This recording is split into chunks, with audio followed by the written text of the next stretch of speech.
चलो ध्यान दो सभी कोई, ठीक है।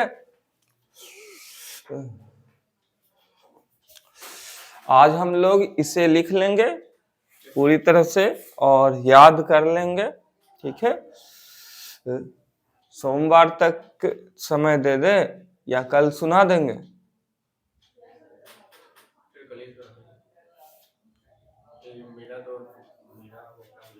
बोलती क्यों नहीं है? कल सुना देंगे या सोमवार तक समय दे दे?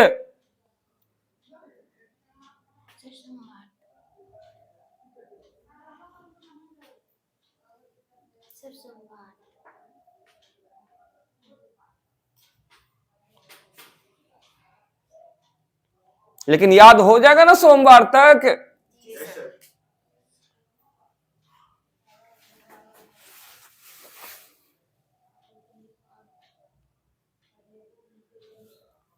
नहीं बोलने की स्थिति बहुत खतरनाक है।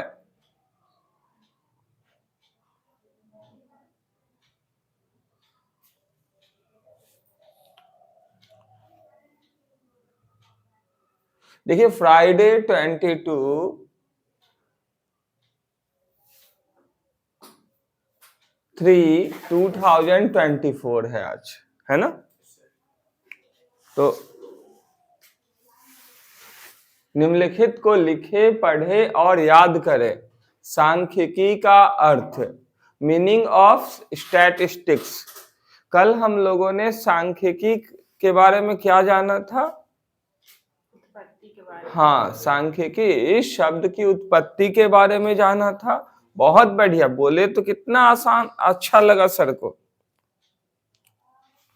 अच्छा शब्द बोलने से ना एक ज्ञानी पुरुष गदगद हो जाते हैं।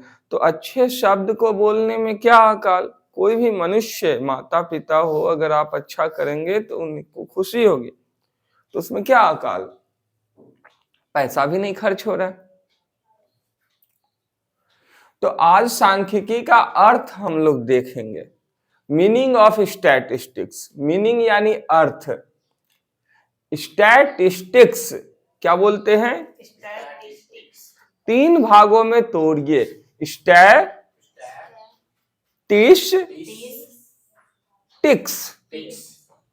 स्टैटिस, बोलिए स्टैटिस,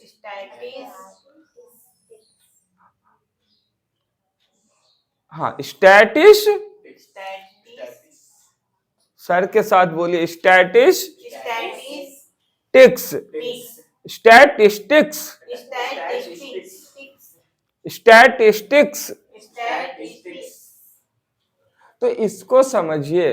अब देखो कुछ लोग पहले ही जैसे ही सर बोले स्टैटिस तो टिक्स वो बोल दे रहे हैं, तो उनको आगे जाकर दिक्कत होंगे, क्योंकि उन्होंने बाकायदा ट्रेनिंग नहीं लिया है।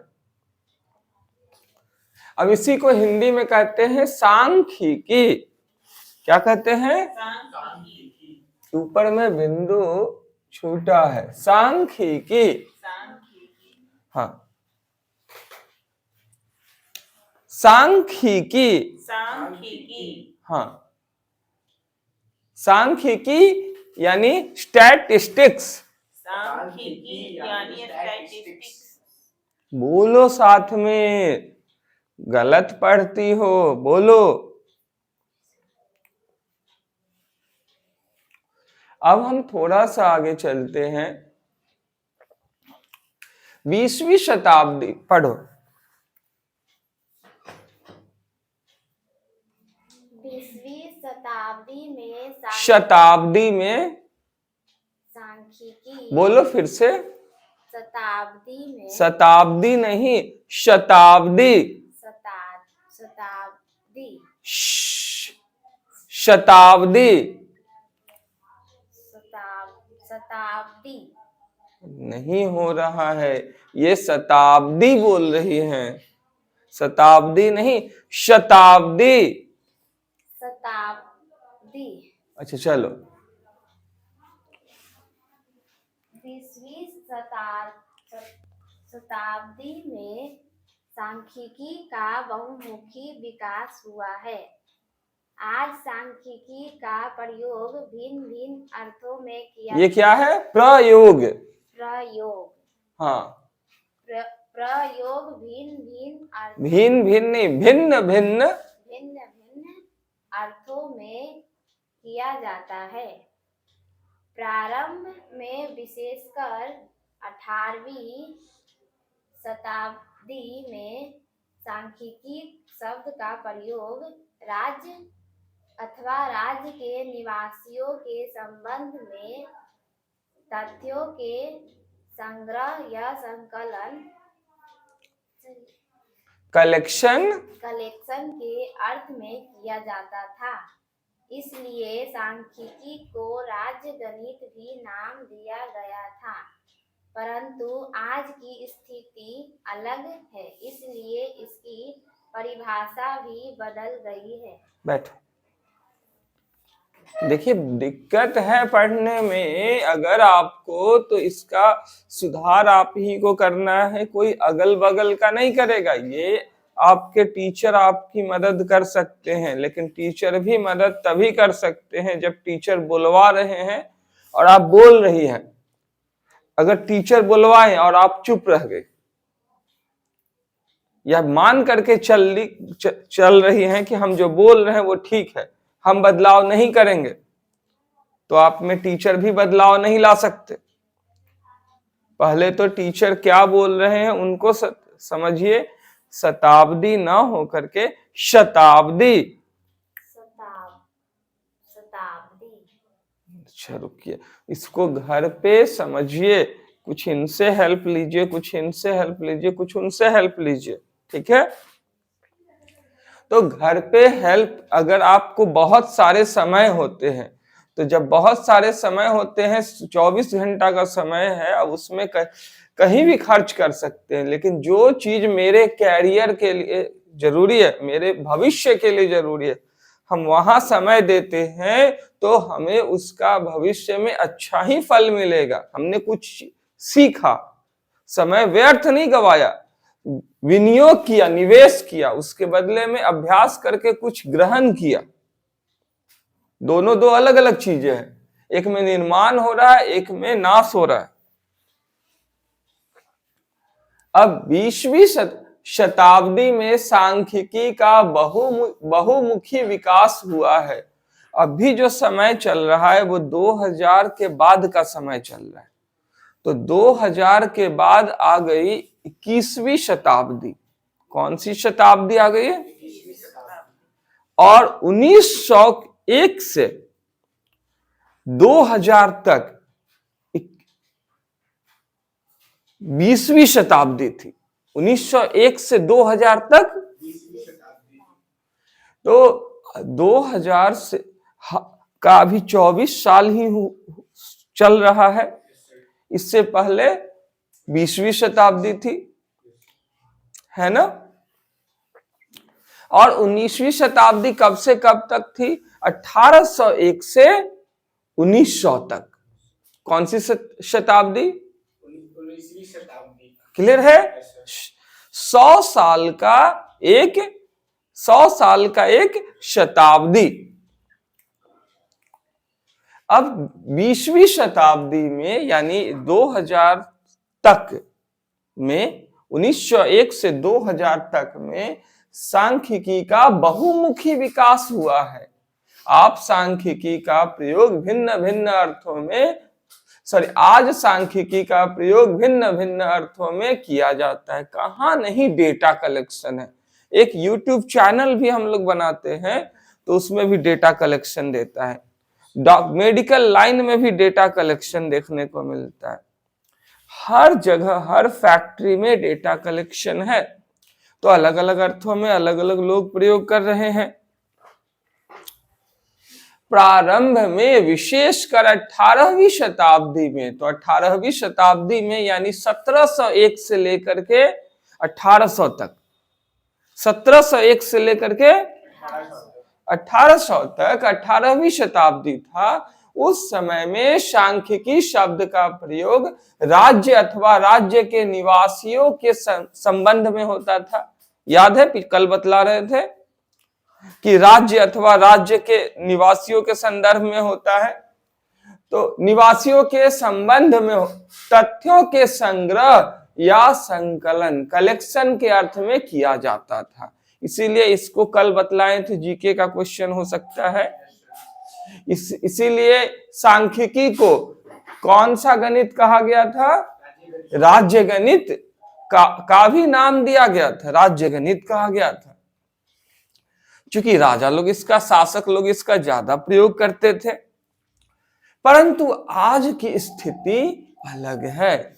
आज 1701 से लेकर के 1800 का साल नहीं चल रहा है, आज उससे हम लोग कहीं आगे आ गए हैं। तो जब हम लोग कहीं आगे आ गए हैं तो आज की स्थिति बिल्कुल अलग हो गई है, इसलिए इसकी परिभाषा भी बदल गई है। समय समय पे परिभाषाएं क्या हो जाती हैं? जब आप अच्छा करते हैं तो आपको अच्छे रूप में लोग देखते हैं, जब कुछ नहीं करते हैं तो निकम्मा के रूप में देखते हैं, बेरोजगार के रूप में, जब बुरा करते हैं तो बुरे रूप में देखते हैं, जब आप छोटा होते हैं तो बच्चा के रूप में देखते हैं, तो अब भी बड़े के रूप में देखते हैं, जवान के रूप में देखते हैं। तो परिभाषाएं भी बदल रही हैं। तो अब सांख्यिकी धीरे धीरे करके जवान होते जा रहा है, या हो गया है जवान। अब आगे चल रहे हैं तो इसकी परिभाषा भी बदल जाएगी ना। पढ़िए।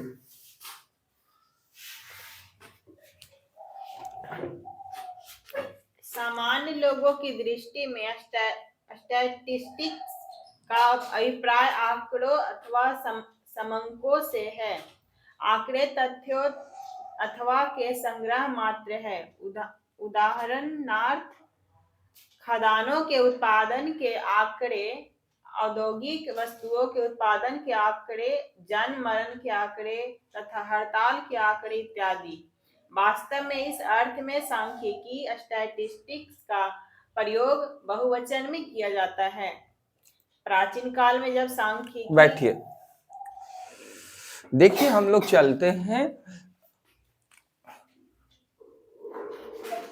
सामान्य लोगों की दृष्टि में, यानी 1701 के बाद जो 18वीं शताब्दी है, उस समय के सांख्यिकी के दृष्टिकोण से चले तो सामान्य लोगों की दृष्टि में स्टैटिस्टिक्स का अभिप्राय, स्टैटिस्टिक्स का मतलब, अभिप्राय यानी मतलब, अभिप्राय यानी तो सामान्य लोगों की दृष्टि में या नजर में, दृष्टि में यानी नजर में, ये सब समझिए तब मजा आएगा। नहीं समझिएगा तो अभिप्राय नहीं जानिएगा। अभिप्राय का मतलब अर्थ क्या होता है? मतलब।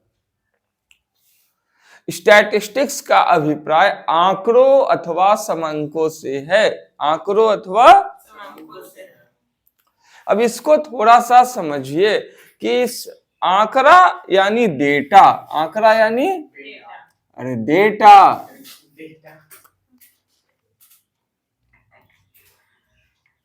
इसको क्या कहते हैं इंग्लिश में?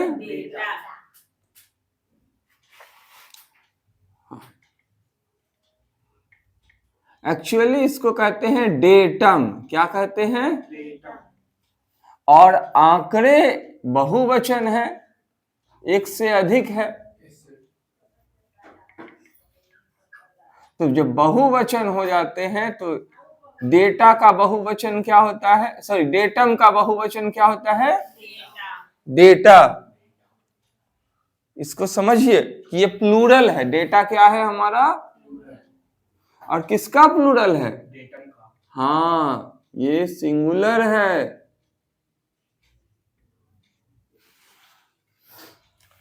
और समंक का मतलब समझिए, समंक यानी आइटम, और समंक एक से अधिक जब ये रहे तो एस लग जाएगा। आइटम समझने में कोई दिक्कत? तो आम बोलचाल की भाषा में जिसे हम समंक कहते हैं, आइटम कहते हैं, उसी को सांख्यिकी में क्या कहते हैं? इंग्लिश में नहीं, हिंदी में आंकड़ा। तो आंकड़ा और समंक दोनों एक ही है, केवल जगह जगह पर अलग अलग अर्थ है। क्लियर है? अगर मान लीजिए कि पीयूष जो है वो क्रिकेट खेला, ठीक है, और पीयूष ने पहले मैच में 10 रन बनाए, दूसरे मैच में इन्होंने 20 रन बनाए, तीसरे मैच में 0 पे आउट हुए, पांचवें मैच में इन्होंने 15 रन बनाए, छठे में इन्होंने 55 रन बनाए, फिर 2 रन बनाए, उसके बाद फिर 100 बनाए। तो ये जो इनका टोटल 3, 4, 5, 6, 7 मैच का इनका क्या हो गया? ये आंकड़ा। 7 मैच में इनके द्वारा बनाए गए क्रिकेट मैच में रनों का आंकड़ा है ये। बात समझ में आ रही? और इसको सरल भाषा में कहें तो समंक। क्लियर है? अब हम लोग चलते हैं, देखते हैं। तो आंकड़ों अथवा समंकों से है, स्टैटिस्टिक्स का अर्थ या मतलब आंकड़ों अथवा समंकों से है। बिना आंकड़े या समंकों के स्टैटिस्टिक्स की कल्पना, कोई तो आंकड़ा होगा। उदाहरणार्थ खदानों के उत्पादन के आंकड़े। तो कल सर बता रहे थे कि खाद्य पदार्थ जो किसान उत्पादित करते हैं उनका भी आंकड़ा। आज हूबहू वही पढ़ने को मिल रहा है। सर तो 2001 में पढ़े थे, 2001 तक ही, 2001 के बाद आज पढ़ रहे हैं, कभी जरूरत ही नहीं पड़ी, देख रहे हैं। लेकिन देखिए जुबान पे कल भी जो था आज वो मिल रहा है हूबहू। तो खदानों के तो मेहनत करो, ठोस बनाओ। जिंदगी है तो जिंदगी का हिस्सा बनाओ। ऑक्सीजन है तो ऑक्सीजन दिखाओ कि ये ऑक्सीजन है। खदानों के उत्पादन के आंकड़े, औद्योगिक वस्तुओं के उत्पादन के आंकड़े कि फैक्ट्री में कितना माल प्रोड्यूस होगा, कितना प्रोडक्शन होगा, कितना प्रोडक्शन नहीं होगा।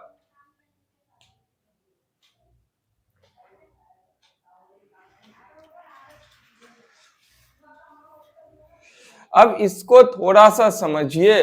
जन्म मरण के आंकड़े, इस पर कल चर्चा कर चुके थे। तभी तो ये राज्य का गणित होगा। और कई लोग जो है हड़ताल करते हैं, तो हड़ताल के आंकड़े, चूंकि हड़ताल में ऐसा होता है ना कि काम धंधा बंद हो जाता है,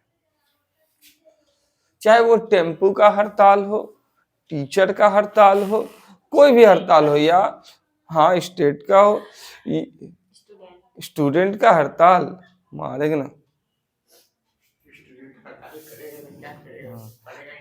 उसके बाद अगर हड़ताल की बात की जाए तो फैक्ट्री में मजदूरों का हड़ताल। वास्तव में इस अर्थ में सांख्यिकी, स्टैटिस्टिक्स का प्रयोग बहुवचन में किया जाता है। अब देखो खदान में उत्पादन होगा तो सिर्फ एक ही बार तो उत्पादन नहीं होगा, कई बार होगा, है ना।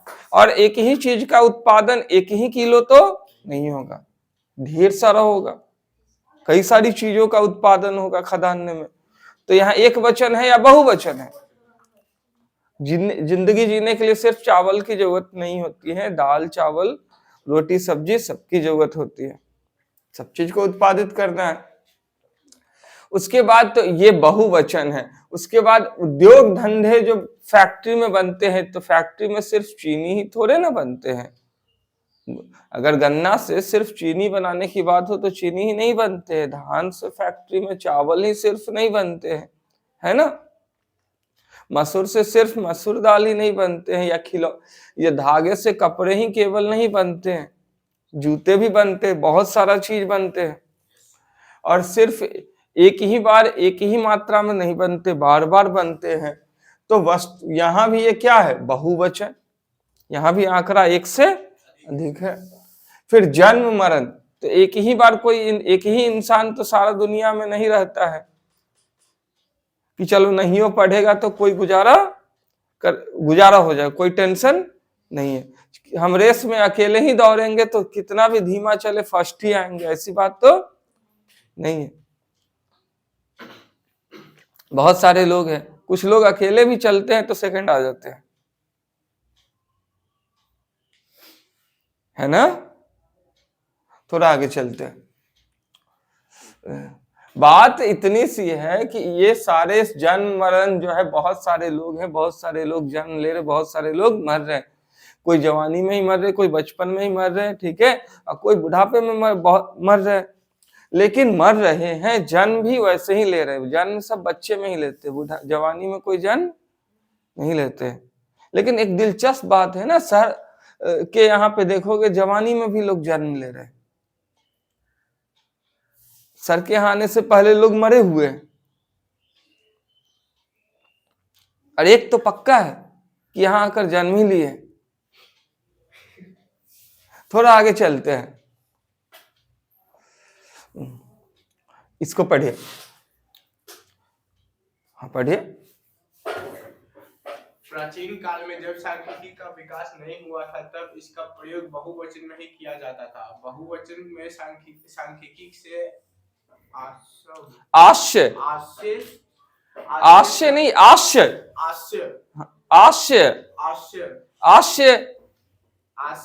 हाँ, आश्य समंकुल अथवा आंकड़ों से होता है, जिनका संग्रह, कलेक्शन, वर्गीकरण, क्लासिफिकेशन, विश्लेषण,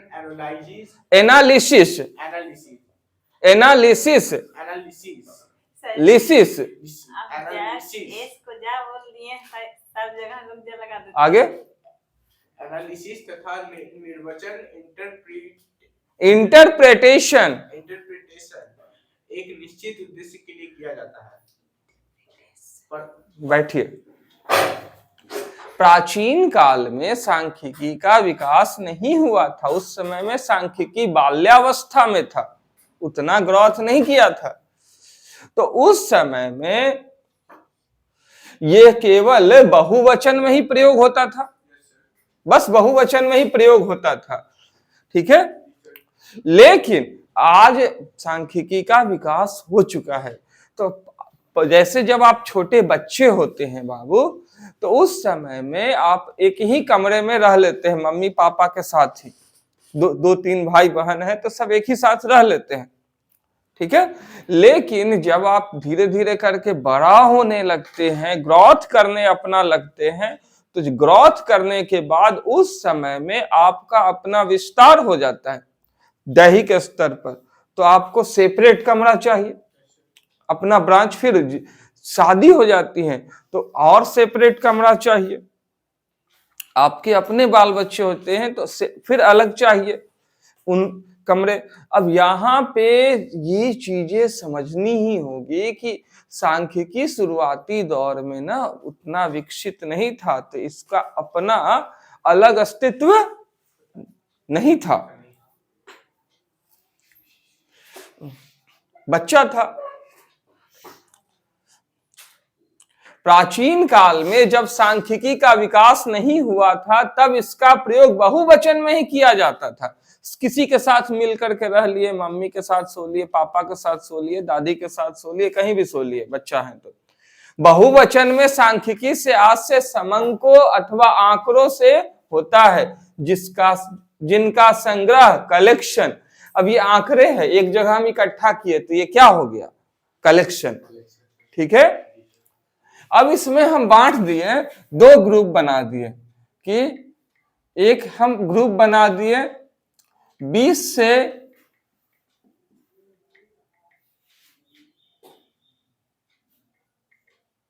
छोटा, एक ग्रुप बना दिए 20 से बड़ा, सॉरी, या 20 तक। पहला ग्रुप बना दिए 20 तक, दूसरा ग्रुप 20 से ऊपर,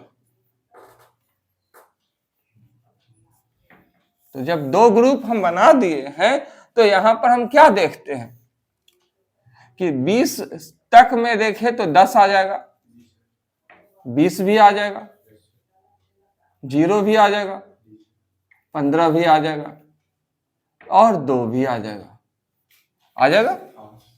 अब 20 से ऊपर में देखें तो 55 और 100, 2 आ रहे हैं।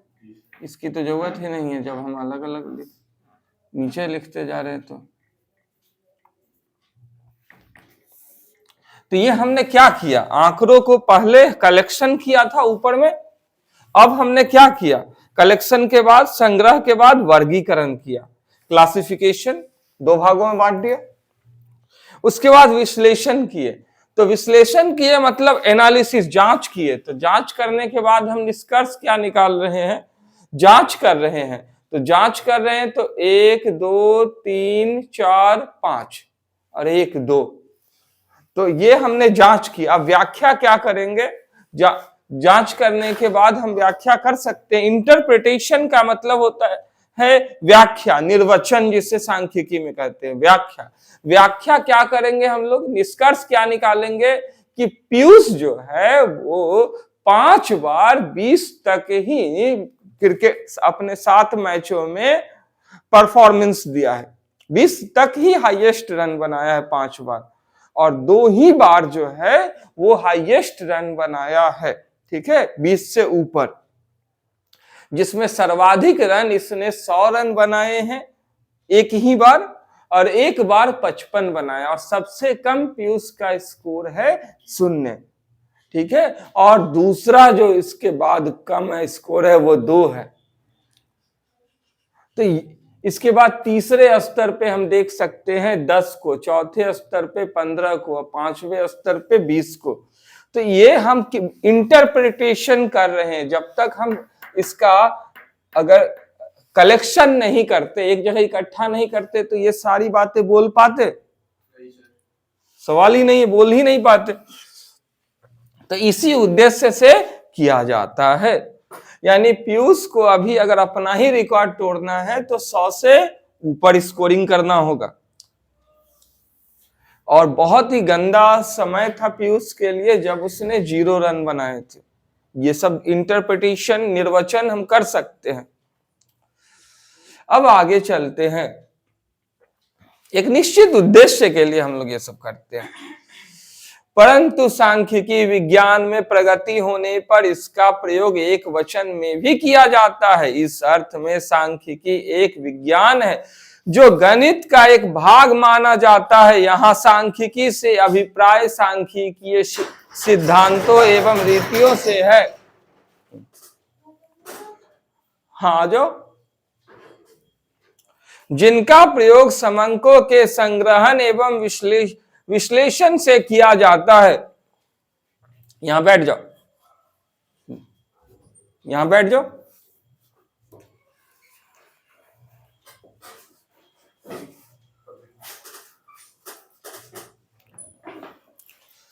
अब हम थोड़ा सा आगे चलते हैं।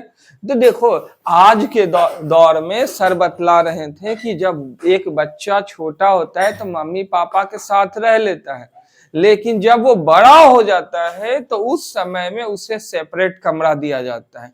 वैसे ही जब इसका विकास नहीं हुआ था तो ये कभी अंकगणित के साथ भी चला गया, ठीक है, कभी क्षेत्रमिति के साथ भी चला गया, लेकिन आज इसका अपना वजूद है। तो आज ये भी गणित का एक हिस्सा, एक शाखा माना जाता है, एक सेपरेट ब्रांच माना जाता है, ठीक है, अलग शाखा माना जाता है, स्वतंत्र। क्षेत्रमिति, त्रिकोणमिति, बीजगणित की तरह ये भी एक शाखा हो गई। अब इसका क्षेत्र भी बड़ा है, बहुत कुछ है पढ़ने के लिए। तो इसको समझिए कि आज इसको स्वतंत्र अस्तित्व दिया गया है, गणित का एक शाखा, गणित का। तो जब एक शाखा माना गया तो ये क्या हो गया, सिंगुलर या प्लूरल? सिंगुलर, क्योंकि एक माना गया तो सिंगुलर। अब पहले बहुत सारे चीजों के साथ रहता था, बहुत सारी चीजों का अध्ययन करता था, तो हड़ताल, खाद्यान्न के उत्पादन के आंकड़े, जन्म मरण के आंकड़े, तो औद्योगिक वस्तुओं के उत्पादन के आंकड़े, तो इसलिए ये प्लूरल माना जाता था। आज गणित के हिसाब से देखा जाए तो ये सिंगुलर हो गया। अब इसमें समझिए, ये गणित का एक भाग है, तो इस भाग में होता क्या है? पहले तो इस भाग में इसके कुछ अपने नियम और कानून होते हैं, ठीक है। यानी इसमें जरूरी है कि हम नियम और कानून से चले। हमने यहाँ पे नियम क्या बनाया? 7 मैच का आंकड़ा लिया, पहले नियम बनाया, उसके बाद 20 तक कितना है उसको वर्गीकृत किया, 20 से ऊपर कितना है उसको वर्गीकृत किया, एक आधार माना कि 20 ही तक हमको लेना है, ये नियम बनाया। अगर नियम नहीं होते तो कुछ भी कोई भी बोलता, ये आंकड़े ही नहीं होते तो भी कुछ भी बोल सकते थे लोग।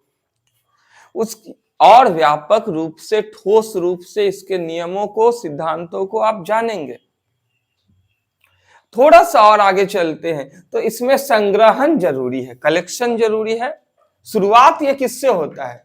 संग्रहण से, कलेक्शन से। उसके बाद खत्म ये किस पे होता है? एनालिसिस पे, यानी विश्लेषण पे। हम जो निष्कर्ष निकालते हैं उसी पे ना खत्म होता है, विश्लेषण पे। अब थोड़ा सा आगे चलते हैं। निष्कर्ष के तौर पर सांख्यिकी पूर्वानुमान करने के लिए आंकड़ों के संग्रहण, कलेक्शन, प्रस्तुतिकरण, प्रेजेंटेशन तथा विश्लेषण एनालिसिस करने के विज्ञान एवं कला का नाम है। इसको ध्यान से देखिए, अगर इसका निचोड़ निकाला जाए तो सांख्यिकी जो है वो पहले से अनुमान कर लेने का नाम है। किस किस चीज का? तो आंकड़ों का पहले से पूर्वानुमान मतलब पूर्व जोर अनुमान, पहले से अनुमान करने का नाम है कि हम यहाँ पे मजबूत है, यहाँ पे कमजोर है। तो इसके लिए पूर्वानुमान करने के लिए क्या क्या करना है हमको? पहले तो आंकड़े कलेक्शन करने हैं, संग्रह कलेक्शन किए। उसके बाद प्रस्तुतिकरण, दिखलाना है। दिखला तो रहे हैं, संग्रह किए तभी तो हम दिखलाएं, इकट्ठा करके बतला रहे हैं। प्रस्तुतिकरण यानी प्रस्तुत किए। फिर विश्लेषण करने का नाम है, अंतिम तौर पर विश्लेषण करने का, कि हम अगर 55 तक भी करते हैं ना तो हम अपना पुराना अच्छा खासा रिकॉर्ड बनाए हुए रखेंगे। हमको मिनिमम 55 करना है और मैक्सिमम 100 से ऊपर जाना है। मिनिमम 55 करेंगे तो कोई भी हमको खराब नहीं बोलेगा, ये एक मायने रखता है। वैसे भी हाफ सेंचुरी और सेंचुरी हर प्लेयर के लाइफ में सबसे इंपॉर्टेंट रोल प्ले करती है, हर क्रिकेटर के लाइफ में, आसानी से नहीं बनती है। तो एनालिसिस पर ये खत्म हो जाती है। और ये विज्ञान जो है ना, ये 2 रूप, विज्ञान भी है और कला भी है। तो विज्ञान कहने का मतलब कि हम कुछ नया चीज सीखते, कुछ नया चीज सीखते हैं। थोड़ा हंस दो बिटिया, हाँ, कुछ नया चीज सीखते हैं तो इसको हम क्या कहेंगे? विज्ञान। आम आदमी से अधिक जानकारी है इसमें, इसके नियम और कानून होते हैं, लेकिन इसको ना हम लोग बड़ी खूबसूरती के साथ बनाते हैं, एक्सपर्ट हो जाते हैं बनाते बनाते। तो जब बनाते बनाते एक्सपर्ट हो गए तो हम क्या जान गए? कला। क्या जान गए? जैसे इसमें बहुत सारी चीजें सर ने बताई, अशोकानंद सर ने बहुत सारी चीजें बतलाई, तो इसको आप कॉपी में लिखे तो ये चीजें पहले से पता आपको नहीं थी, तो ये क्या है? विज्ञान। जो आम आदमी को पता नहीं है उसको जाने तो आप क्या हो गए? वैज्ञानिक। क्या हो गए? लेकिन अब इसको इतना मेहनत किए कि सब याद कर लिए, दिमाग का एक हिस्सा बन गए, तो आप क्या हो गए? कलाकार। और ये क्या हो गई फिर? आपकी कला, जो दूसरे के पास नहीं है। तो ये विज्ञान है, और मेहनत करके जिंदगी का हिस्सा बना लिए तो ये कला हो गई। विज्ञान और कला में अंतर समझ में आ रही है? अब कुछ अहम बात ले लेते हैं बाबू। बात यहाँ पे कुछ ये हो गई, जैसे आज सुबह एक आपकी मैम ने एक अच्छी बात, एक सवाल पूछ दिया हमसे कि जब हमने कहा, खड़े होइए, अच्छा ध्यान से सुनिएगा, जब हमने कहा मैम को तो आप लोग देख ही रहे हो, धानी जी को, अब धानी जी को देखते हैं तो धानी जी के पास नाम ही का धानी है, धन तो है ही नहीं। थोड़ा सा आगे चलते हैं, मेहनत करेगी तब ना धन होगा, विद्याधन। विद्याधन के नाम पे तो हाय तौबा हाय तौबा। इसको समझने की कोशिश करो। इनका कहना है कि जब सर ने कहा कि ये आपके क्लास में आया है, इसको आपको पढ़ना चाहिए, ठीक है, तो इन्होंने कहा कि इसका मतलब सर आप मेरे खातिर सारे बच्चों का भविष्य बर्बाद कर देंगे, आप हमको पढ़ाने के लिए उनको उनके पढ़ाई से भटका दीजिएगा। तो देखो ये कुछ स्थिति इस प्रकार की है, इसको विस्तार से समझो। अब जैसे शिवानी किस क्लास में पढ़ती है? 6 क्लास में। बैठो। तो कोई भी क्लास आप देखोगे ना, तो क्लास का सिस्टम देखो, क्लासेज जो है वो एनसी से शुरू होती हैं और 10 तक जाकर के खत्म। एनसी से शुरू होती है और खत्म हो जाती है, ठीक है। तो एक एनसी क्लास वाले को अगर 5 क्लास का या 6 क्लास का बुक दिया जाए तो उससे ये लाइन बोलने का हक है। एनसी क्लास वाला ये कह सकता है कि हमको 10 क्लास का क्यों सिखा रहे हैं, 5 क्लास का क्यों सिखा रहे हैं, 6 क्लास का क्यों सिखा रहे हैं, हालांकि उससे भी उसको नुकसान नहीं है, लाभ ही है। लेकिन वो कह सकता है, अगर किसी को 5 रुपया की जरूरत है, अगर उसको 50 रुपए का नोट देती है तो उसको घाटा नहीं हुआ है, लेकिन वो बोल सकता है कि हमको क्यों दे रहे हैं, अब वो सूट भी करेगा, है ना। लेकिन क्लास कहां खत्म हो रही है? बोलेगा सब एक साथ या सिर्फ सुनने का आदत हो रहा है? एक एक करके बोल रहे हैं सारे लोग, एक साथ बोलो। 10 क्लास है। जहां गलत है वहां भी बोलो, जहां सही है वहां भी बोलो। हमने मना किया था बोलने के लिए।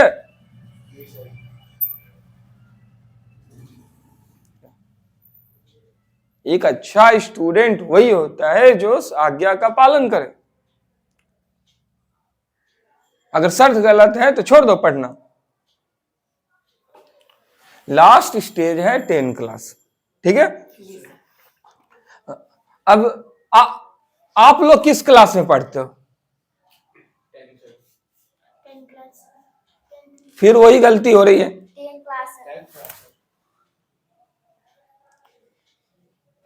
किस क्लास में पढ़ते हैं? 10 क्लास।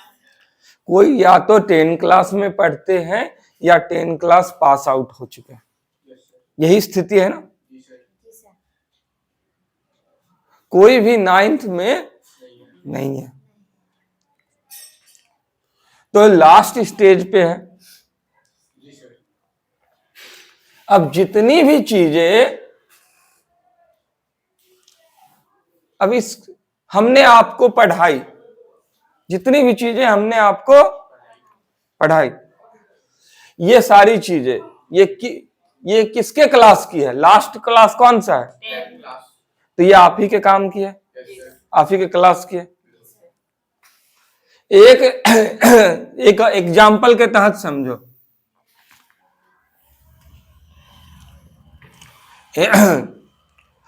हम भविष्य बना रहे हैं या बर्बाद कर रहे हैं, इसको थोड़ा एक एग्जाम्पल से समझो। एक औरत आई मेरे पास, मान लो, और उसने कहा कि सर हमको यूपीएससी का तैयारी करते हैं, आईएएस का तैयारी करते हैं, और हमको ना आप कुछ ऐसा ज्ञान दे दीजिए जिससे आईएएस निकाल ले। तो हम उसको किस क्लास का बुक पढ़ाएंगे? जाहिर सी बात है, इतिहास भूगोल नागरिक लेकर के बैठ जाएंगे, अर्थशास्त्र लेकर के बैठ जाएंगे, विज्ञान भी पढ़ा देंगे उसको, क्योंकि यहां तो खत्म हो रही है।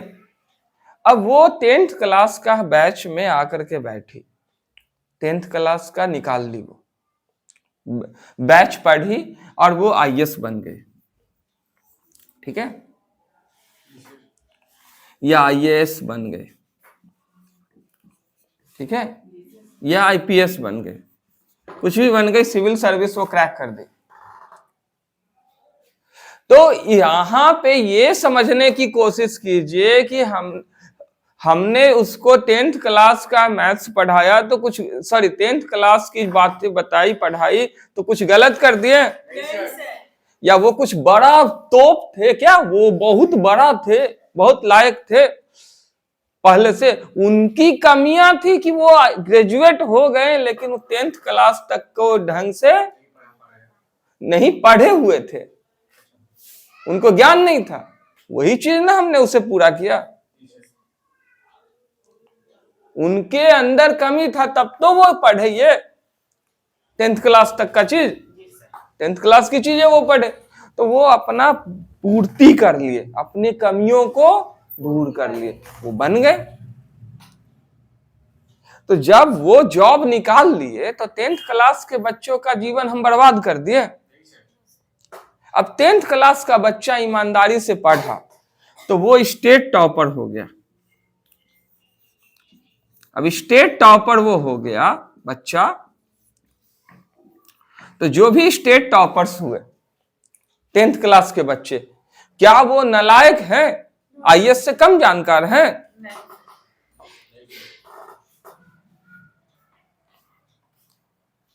वो हमको कहेंगे कि सर आप उसके चक्कर में मेरा जीवन बर्बाद करवा दिए, स्टेट टॉपर बनवा दिए, क्या वो हमको कंप्लेन करेंगे? तो उनको क्या चाहिए? फांकी मार, आप आओ मेरे साथ, डेली यहां बैग टांग करके आओ, रास्ता नापो, फिर जाओ, फिर आओ, फिर जाओ, रील देखो, इंस्टा चलाओ। अगर यही काम करना है तो भागो यहां से, सब क्यों आते हो? निकलो यहां से, बंद करो कोचिंग। अगर आपको टाइम पास करना है, खाना पूर्ति करना है, बहुत सारी कोचिंग संस्थान है, जाओ उसमें। हम मना किए किसी को? अगर आपसे याद नहीं हो सकते, जाओ यहां से। आप कहां हो? नर्सरी एलकेजी में हो, यूकेजी में हो? तो ये बोलने का हक किसने दिया आपको? आपके पास ऑप्शन नहीं है, आपको कैरियर बनाना है, अब आप समाज के निर्माता हैं। गिल्ली डंडा दे दे, खेलो, या गोली दे दे।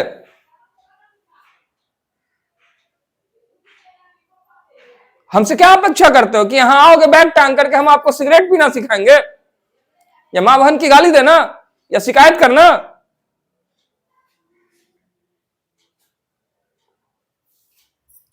आखिर इन्होंने 10th क्लास में ईमानदारी से नहीं पढ़ाई की ये सारी चीजें, तभी तो इनको दिक्कत हो रही है। उसमें हमको दोबारा मेहनत करना पड़ रहा है। हम इनको पढ़ा दिए तो इनका जीवन बर्बाद हो गया, और आपको पढ़ा दिए तो आपका जीवन बर्बाद हो गया। दोषी कौन है? आपका किताब है दोषी, बदल गए किताब। अब मान लो कि जो किताबें 10th क्लास की, जो किताबें 7 क्लास में चलती थी या 5 क्लास में चलती थी, आज आप लोग इतना नालायक हो कि वो 5 क्लास की किताबें आज 10th क्लास में डाल दी गई, और हम जो 10th क्लास में पढ़े वो किताबें आपको पढ़ा रहे हैं, तो कोई गुनाह कर रहे हैं क्या? आपको काम ही देगा ना। 5 रुपया का जरूरत था, हम 50 रुपया दे दिए, घटेगा बढ़ेगा तो अपना रख लेगा। कोई भी टीचर अपना स्टूडेंट को ज्यादा लायक बना देना चाहता है ताकि भविष्य की कठिनाइयों का वो सामना कर सके।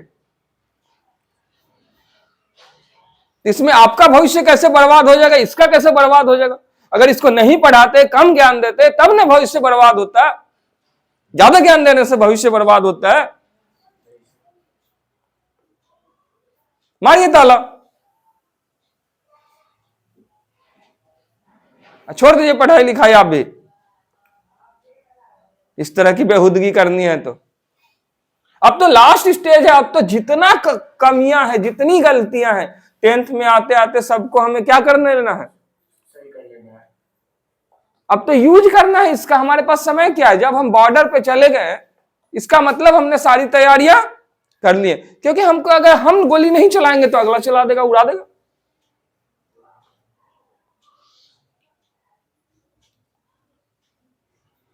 अब तो हम जिम्मेदार नागरिक बनने जा रहे हैं ना। ये कैसे जिम्मेदार नागरिक है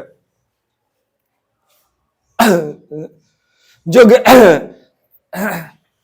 बीबीएम में जाने के बाद भी कह रहे हैं हम नहीं पढ़ना चाहते, 900 बहाने ढूंढ रहे। आईएएस बनने जा रहे हैं, कह रहे हैं कि हमको नॉलेज नहीं चाहिए।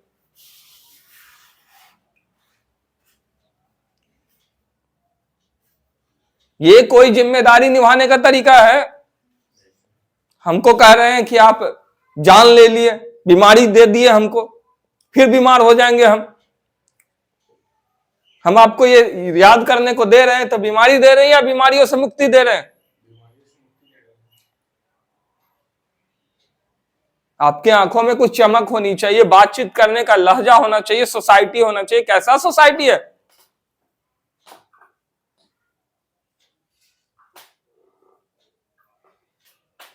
एक दूसरे के शिकवे शिकायत पे आधारित डिग्रियां लेकर के घूमिएगा, उससे कोई लाभ है?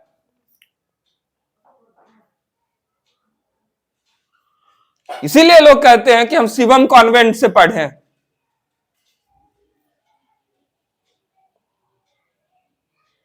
शिवम कॉन्वेंट से पढ़े। अरे तो पालन कितना किया, नाम तो शिव जी का भी खराब कर रहा है।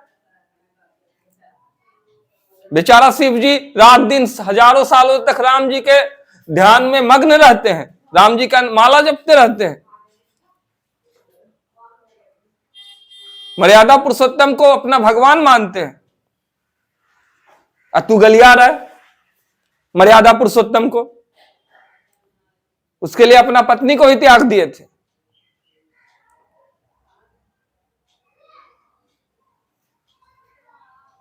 शिव जी से कुछ सीखा? उदास। शिव बनना आसान काम नहीं है। वो रात दिन पढ़ाई करते रहते हैं, समाधि में रहते हैं रात दिन, हजारों हजार साल तक। सिर्फ एक बार भगवान श्री कृष्ण गीता का उपदेश दे रहे थे तो अपनी समाधि वो अपना मर्जी से तोड़ दिए थे, क्योंकि जान रहे थे कि हमको जहां पे हम हजारों साल तपस्या करके 2 रुपया कमाएंगे और यहां पे हमको 1000 रुपया मिल रहा है, तो हम 1000 रुपया को देखेंगे या 2 रुपया को देखेंगे? तोड़ दिए वो। गीता तो ज्ञान की वाणी है। आप ऐसे बच नहीं सकते। आप नालायक बनो तो बनो, हमको उस नालायकपन में शामिल ना करो। सब हमको छोड़कर चले जाओ।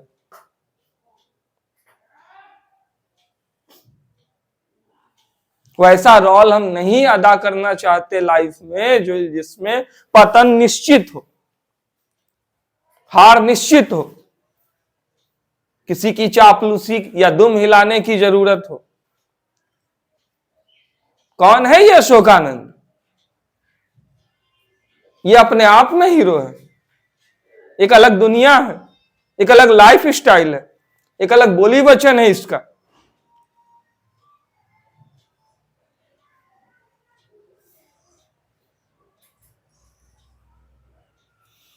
शिक्षा का इससे बड़ा अपमान क्या नहीं हो सकता कि आज एक नया कानून बनाया जा रहा है नहीं पढ़ने वाले विद्यार्थियों को ध्यान में रख करके। पहले था कि 100 में 30 नंबर लाओ पास कर जाओगे, यानी 70% आप में गलती है तब भी आप पास कर गए, तब भी आप इंसान खुद को कर रहे हो, तब भी आप विद्यार्थी कर रहे हो, स्टूडेंट कर रहे हो। आज एक नई सोच लाई जा रही है, किताब खोल करके लिखो और आप पास कर जाओगे। अरे हटा दो पढ़ाई, पूरी पढ़ाई ही हटा दो। वो डिग्री, वो मार्क्स का कोई, मार्कशीट का कोई महत्व रह गया?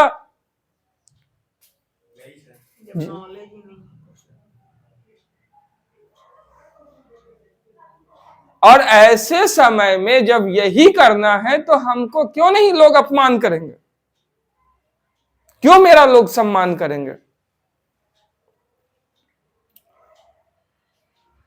आज अगर मान लीजिए नितिन आ जाता है, बहुत टैलेंटेड लड़का है, और पीयूष कुछ नहीं पढ़ता है, क्या पीयूष उसको चलने देगा अपने आगे? पीयूष उसे 2 झापड़ मारेगा, उसे दर्द हो जाएगा, वो हार जाएगा। तो वो जीत उसकी नहीं, उसके शरीर की जीत है। शरीर अलग होता है, ज्ञान अलग होता है। पीयूष को अगर जीतना होगा तो मेहनत से ही जीतना होगा, अगर ज्ञान के लड़ाई में जीतना होगा तो। हमें एक ऐसा परिवार चाहिए जो परिवार शिक्षा के आधार पर जीने को तैयार हो, ऐसा परिवार चाहिए। पूरी एक पीढ़ी हमको चाहिए, और हम इसीलिए प्रियांशी को इतना अहमियत देते हैं या शिल्पी को इतना अहमियत दिए। सबका कैरियर सबसे ज्यादा अच्छा हो, इसके लिए सारे बंधनों से सबको काट देना चाहते हैं। लोहे की जंजीरें तो सभी लोग काट देते हैं, ये रीति रिवाजों की, सोच की, परंपराओं की जंजीरें काटने में यकीन रखता था, और अब तक वही किया है। प्रयोग धर्मी है, ये प्रयोग करते रहता है, सदा से किया है, आगे भी करेगा। ये पूरा एक पीढ़ी हमको चाहिए जो बदलाव ला सके समाज में, सिर उठा करके जी सके, जहां चालाकी और आरोपों के सहारे लोग नहीं जिए, जहां मेहनत और चरित्र समझदारी के सहारे लोग जिए।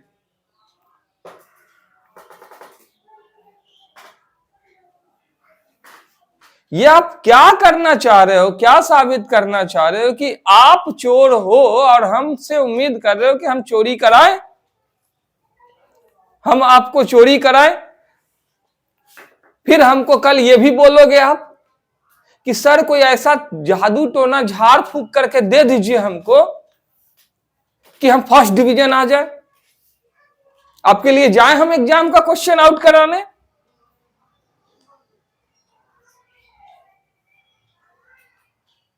पास भी कर जाओगे फर्स्ट डिवीजन तो क्या उखाड़ लोगे? अरे क्या बन जाओगे उसके बाद?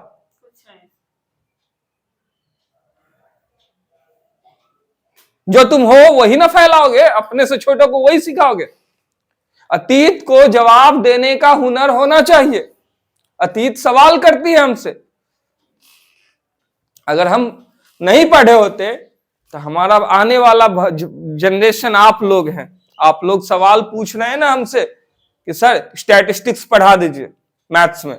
हमने अभी तक पढ़ाया है, समीकरण पढ़ाया है, बीजगणित पढ़ाए, त्रिकोणमिति पढ़ाए, और भी बहुत सारी चीजें पढ़ाए, अंक गणित पढ़ाए, लाभ हानि, प्रतिशतता, साधारण ब्याज, चक्रवृद्धि ब्याज, तो हमने तो पढ़ा दिए। लेकिन क्या आपने ईमानदारी से पढ़ा उतनी जितनी हम पढ़े थे, जितनी हमको जरूरत है? जब देते हैं भूल जाते हैं।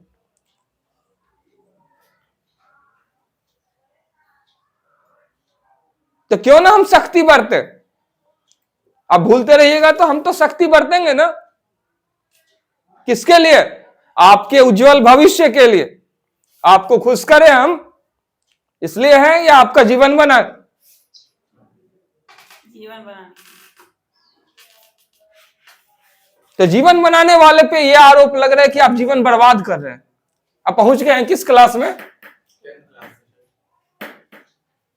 अरे थोड़ा लोड ज्यादा पड़ता, घाटा उसको भी नहीं, उसका भी जीवन बन ही रहा है। हाँ, दिमाग पे जोर 5 क्लास के बच्चे को अगर 10 क्लास की चीजें डाली जाए तो बहुत ज्यादा पड़ेगा, लेकिन उसको घाटा नहीं, उसका जीवन बर्बाद कहां हो रहा है? अच्छा टीचर रहेगा तो पढ़ा देगा, निकाल देगा उसका भी जीवन। और यही तो हमारी खासियत है, समय से पहले आगे जाना। ऐसा नहीं कि छोड़ करके आगे जाना है, करते हुए जाना है। 6, 7, 8, 9 तब जाकर 10 भी डाल देना है। अगर हम इसको पढ़ाएंगे स्टैटिस्टिक्स तो कितना दिन पढ़ाएंगे, कितना दिन स्टैटिस्टिक्स हम पढ़ाएंगे, हमको समझाओ तो। 1 महीने, मैक्सिमम कितने महीने, 1 महीने, इससे ज्यादा पढ़ा देंगे। बाकी सारी चीजें तो हमारी पढ़ाई हुई है, तो क्यों ना हम 1 महीने ईमानदारी से पढ़ाएं। 20 दिन पढ़ाएंगे बहुत होगा तो, लेकिन ईमानदारी से पढ़ाएंगे। एक फिल्म में अगर सिर्फ मार-ही-धार हो जाए, एक्शन से नहीं हो जाए तो हो गया, वो फिल्म चल पड़ी।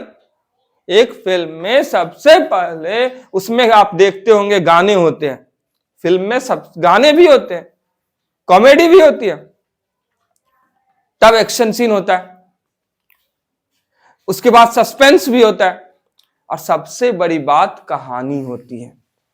कहानी होती है तो हमारी कहानी ही कुछ नहीं है। चीटिंग करा रहे, बेईमानी करा रहे, टाइम पास कर रहे, बैग लेकर आ रहे, बैग लेकर जा रहे, कहानी पे ना काम करेंगे।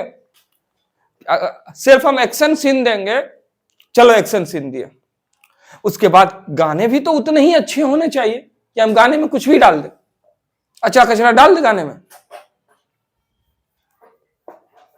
गाने भी ढंग के होने चाहिए ना, कहानी भी ढंग की होनी चाहिए, सस्पेंस भी ढंग के होने चाहिए, पात्र भी ढंग के होने चाहिए, डायलॉग भी बोलने चाहिए। शताब्दी ये क्या है?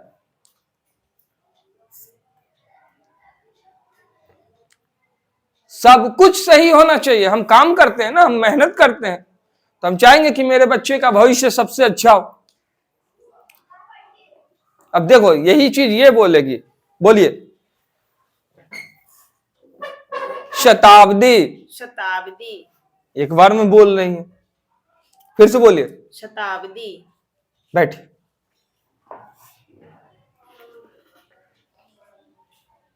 तो इनसे मिलकर के समझ लो, हम गाने भी अच्छे देंगे, हमको तो अपना फिल्म हिट कराने हैं, हम जन्मे हैं मर जाएंगे, तो जन्म मरण का मतलब एक फिल्म दिखा दिया, जन्म के साथ फिल्म शुरू हुई, मौत के साथ खत्म, तो ये फिल्म अच्छी होनी चाहिए ना, बेहतरीन लाजवाब फिल्म होनी चाहिए, सदियों तक लोग याद रखे। या आया राम गया राम, लोग याद कर ले, दिखा के दया राम। किसी की दया का मोहताज नहीं होना चाहिए, हमारे कर्म होने चाहिए कि लोगों को हमारी जरूरत पड़े। अतीत अगर आप लोग हमसे पूछते और हम मैथ्स नहीं पढ़ा पाते तो वो कहता ना कि तुम क्या कर रहा था रे, तुम जवान हुआ, तुम मैट्रिक नहीं पास किया था, तुम उसको नहीं राह दिखा सकता था, इसको नहीं राह दिखा सकते, तुम क्या कर रहा था? इसीलिए हम एक भी फॉर्म नहीं भरे, हमको ज्ञान से प्यार था। अब आपका किताब से गायब हो गया है 60% सिलेबस, 40% बचा है, वो भी गायब हो जाएगा धीरे धीरे करके। क्लास 2 का मैथ्स बनाइएगा, क्लास 10 में खुद को बताइएगा यस आई एम टैलेंटेड। किताब खोल कर लिखिएगा, कहिएगा हम बहुत टैलेंटेड है। बातें किस पे होगी? वो यूट्यूबर, ये यूट्यूबर पर जिसका वीडियो देखते हो वो भी वही हाल है। नहीं, हमको अगर ये हम अच्छा से पढ़ाएंगे तो ऑब्वियस सी बात है कि 10th है, हम फिजिक्स भी अच्छा से पढ़ाएंगे, केमिस्ट्री भी हम और उसी 1 साल में पढ़ाएंगे। जो स्टैटिस्टिक्स को समझता है वो सबके लिए टाइम डिवीजन किए हुए है, समय का वितरण किए हुए हैं। जो स्टैटिस्टिक्स को समझेगा वो नहीं समझेगा कि हमको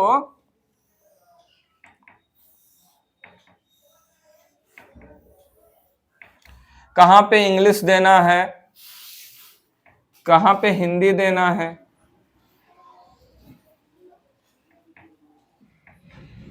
कितना दिन हिंदी देना, ये 365 दिन का चक्र है। अगर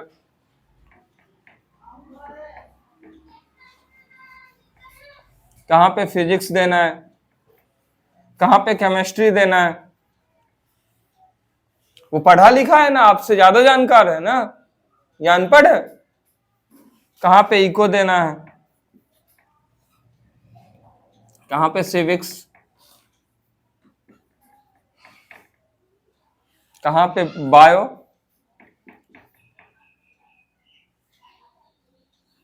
कहां पे एसएन के, संस्कृत देना है, वो सब चीज निर्धारित करके बैठा है ना, वो लॉजिकली बात करता है, हवा में बात नहीं करता है, लेकिन जो भी देगा सब दमदार देगा, क्योंकि ये लास्ट स्टेज है,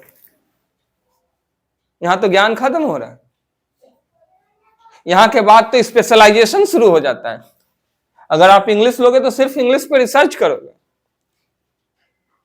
स्पेशलाइजेशन शुरू होता है। साइंस लोगे तो साइंस में, फिजिक्स इंजीनियर बनोगे तो उसका अलग स्पेशलाइजेशन है, कॉमर्स लोगे तो अलग स्पेशलाइजेशन है, यही ना लास्ट स्टेज है। तो कैसे हम किसी का कैरियर बर्बाद कर रहे हैं?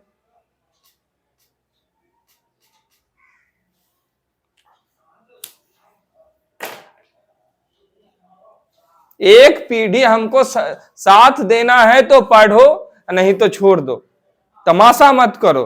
आपको खास तौर से हम बोल रहे हैं, आपका जो रवैया है ना, आपके मम्मी पापा कुछ हिसाब से, कुछ सोच ही समझ करके पैसा देते हैं ना हमको, वो पैसा इसलिए तो नहीं देते हैं कि उनको ज्यादा पैसा फेंकते जा रहे हैं, या शिल्पी के नाम पे पैसा दे रहे हैं तो भी गलत बात है। कुछ जिंदगी में करना है बड़ा, पढ़ लिख लेना है, इसलिए वो पैसा दे रहे हैं, तो पढ़ लिख लो, नहीं पढ़ लिख सकती, आने की जरूरत नहीं है।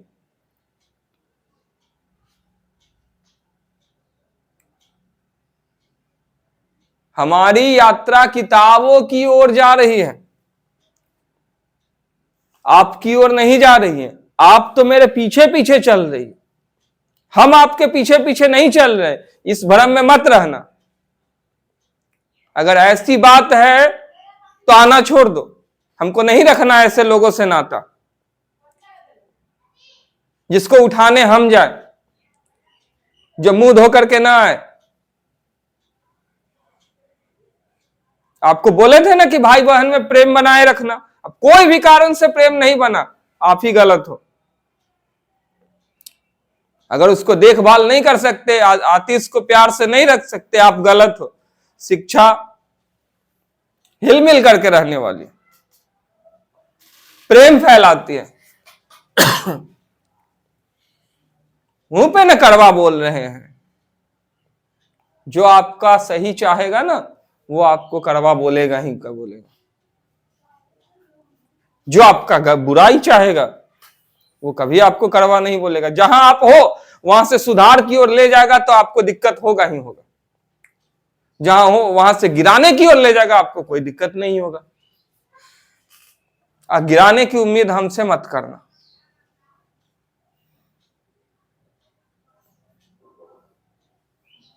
क्योंकि वैसा कोई भी चीज मेरे अंदर पाया नहीं जाता।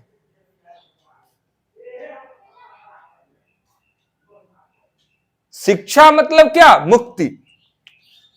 किससे मुक्ति? अज्ञान से मुक्ति। अब क्यों ये याद नहीं होगा?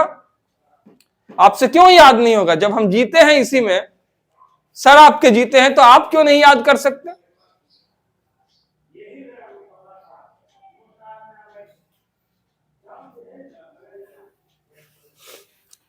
क्यों ये याद नहीं होगा?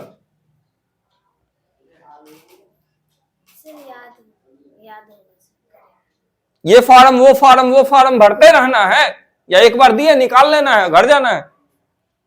और भी तो काम है। और अगर ये आज कल जो दिए थे वो आज याद नहीं हुआ है, तो ये कल अगर याद नहीं होगा तो ऐसे लोड बढ़ेगा या घटेगा? और भी तो चीज है। हम आपसे पूछते हैं कि जब यही में अटके रहेंगे तो फिर बाकी चैप्टर कब पढ़ेंगे, बाकी बुक्स कब पढ़ेंगे? याद आप नहीं करो, सिलेबस हम कंप्लीट नहीं करवा रहे, भविष्य हम बर्बाद कर रहे हैं। नहा धो करके आने टाइम इतने कैसे मिल जाते हैं गलत चीजों के लिए? कोई भी स्टूडेंट मेरा साथ देना चाहता है? कोई नहीं देना चाहता। समझना चाहता है हमको? नहीं, सब दिमाग लगाता है। पूरी एक पीढ़ी को सुधारना होगा। आप सबको सुधरना होगा, एक आदमी के सुधरने से बात, अब आप अच्छा हो जाओगे, पढ़ लोगी, कहां जाओगी, किसके पास सुनाने के लिए, कोई सुनेगा ही नहीं तो वो भटका देगा आपको। चलो ना फिल्मी गाना सुनते हैं।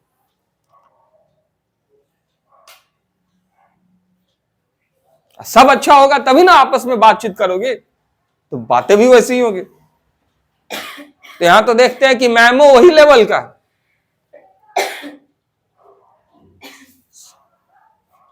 सेल्फी लेंगे।